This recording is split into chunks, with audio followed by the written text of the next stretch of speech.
மகாதேவி, திருநெல்வேலி மாவட்டம். நான் பண்டிட் ஜவஹர்லால் நேருவை பற்றி பேச போகிறேன். பண்டிட் ஜவஹர்லால் நேரு அவர்கள் 1889ஆம் ஆண்டு நவம்பர் 14ஆம் தேதி அலகாபாத்தில் பிறந்தார். இவரது தந்தை திரு மோதிலால் நேரு, தாயார் திருமதி ஸ்வரூபராணி ஆவார். 1912 லண்டனில் சட்டம் பயின்று பாரிஸ்டர் பட்டம் பெற்றார்.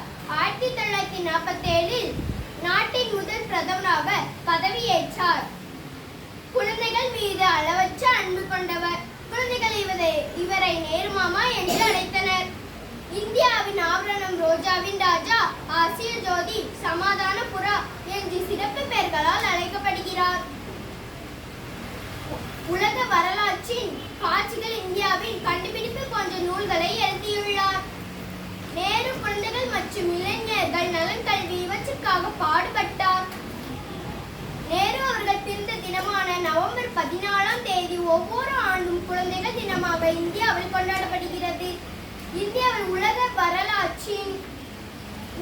உலக அரங்கில் சிறந்த நாடாக வளர்ச்சி பெறுவதற்கு நேரு ஆட்சி பணிகள் அடிப்படையாக இருந்தது என்றால் அது மிகையாகாது. நன்றி. இனி குழந்தைகள் தின நல்வாழ்த்துக்கள். அனைவருக்கும் வணக்கம். என் தாய்மொழி